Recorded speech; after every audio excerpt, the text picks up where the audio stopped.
Hello friends, स्वागत है आपके अपने यूट्यूब चैनल गायत्री में। आपका एसएससी कांस्टेबल मेडिकल स्टार्ट हो गए हैं, उसके साथ ही री मेडिकल भी चल रहे हैं और री मेडिकल के भी रिजल्ट्स आने स्टार्ट हो गए हैं। तो कुछ पॉइंट्स हमारे ऐसे भ्रांतियां जिसको कहते हैं कि कैंडिडेट्स पे रहता है कि ये फला पॉइंट तो आर्मी में ही मिलता है या नेवी एयरफोर्स में मिलता है, एसएससी जीडी में तो बड़ा लीनियंट होता है, मेडिकल बहुत हल्का फुल्का होता है। ऐसी बात नहीं।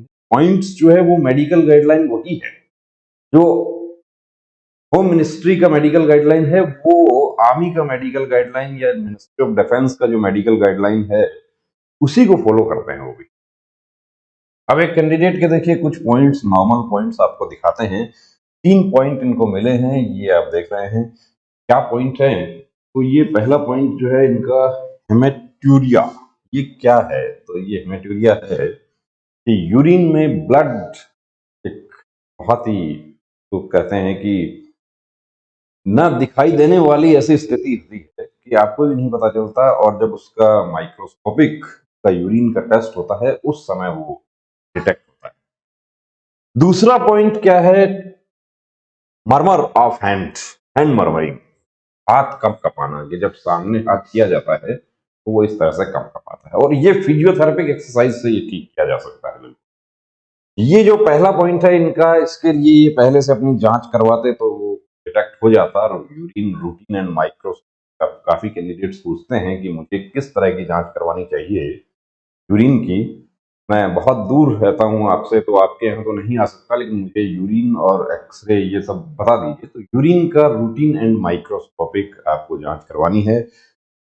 समय रहता है इसकी जांच करवा ली जाती है तो इसका ट्रीटमेंट हो जाता है। समय रहते जांच करवा ली जाती है। अब हैंड मर्मरिंग की तो जांच लैब में नहीं होगी, वो तो आपको कोई जनरल फिजिशियन ही आपको देखकर बता पाएंगे। और दूसरा इनका पॉइंट है टैकीकार्डिया। अब ये देखिए, मर्मरिंग हैंड और टैकीकार्डिया। टैकीकार्डिया है कि आपका धड़कन जो है वो 100 से ज्यादा हो रही है। 50 से 100 का रेंज में जो धड़कन है वो फिट है, उससे ज्यादा हो रही है वहां आप अनफिट है। अब क्या होगा? री मेडिकल में क्या होगा? यूरिन का दोबारा से इनका जांच होगा।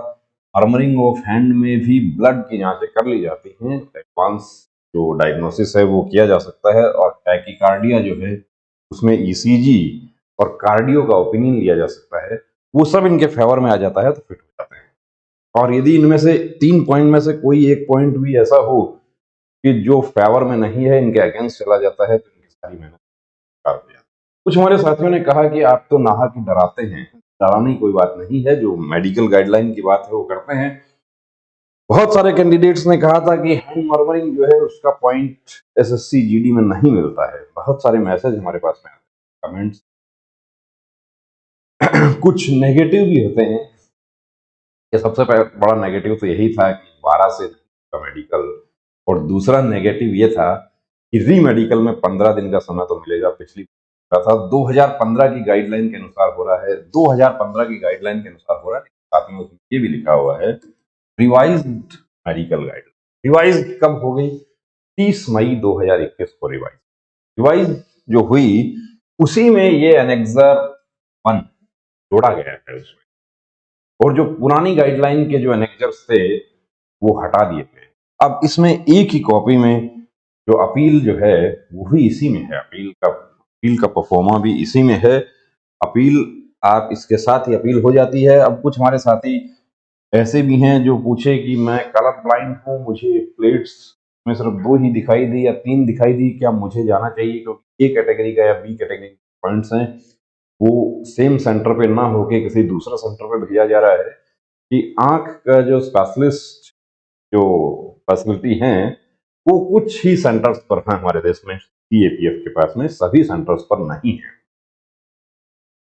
तो मैं जाऊं या नहीं जाऊं? देखिए, जाऊं या नहीं जाऊं ये आपको डिसाइड करना है। लेकिन यदि आप वाकई कलर ब्लाइंड हैं तो हम ये ही कहें कि आप इतने दूर जाने में आपको कोई फायदा नहीं है, वहां कोई चमत्कार नहीं हो सकता।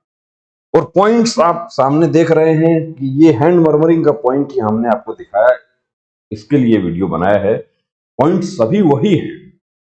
और प्री मेडिकल चेकअप, देखिए इन सब से बचने का एक ही तरीका है कि प्री मेडिकल चेकअप आप अपना समय रहते जरूर, कि आप प्री मेडिकल चेकअप समय रहते करवाते हैं तो उससे आप बहुत सारी चीजों से आप बच सकते हैं। 6/9 आपका पॉइंट इसलिए बन जाता है कि आप रात का सफर करके रात में आपका नींद नहीं हुआ, आपका रेस्ट नहीं हुआ, आपका ब्लड प्रेशर उस वजह से बढ़ गया, आपको खड़े-खड़े सफ़र करना पड़ा, तो उसके लिए हम पहले से ही बता रहे हैं कि आप अपने मेडिकल सेंटर पे रात का सफ़र करके ना जाएँ।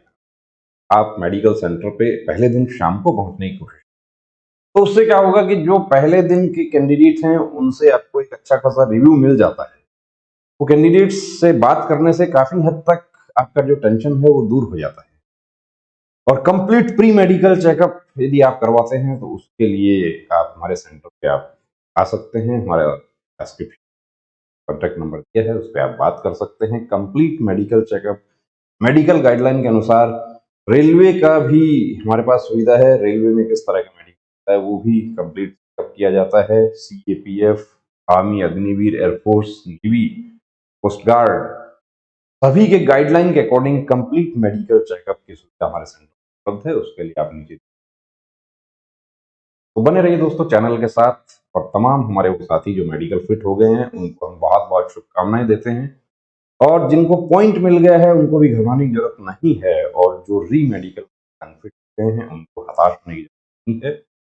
जो पॉइंट है आपका, उसको स्पेशलिस्ट का ओपिनियन लीजिए और उस ठीक करने की कोशिश करें। हाँ, कलर ब्लाइंड जैसा पॉइंट है जिसमें जो ठीक नहीं हो सकता, तो उसके लिए फिर आप ये रास्ता छोड़ के आप कोई सिविल जॉब का आप रास्ता चुनें, तो वो आपके लिए ज़्यादा अच्छा रहेगा। जय हिंद।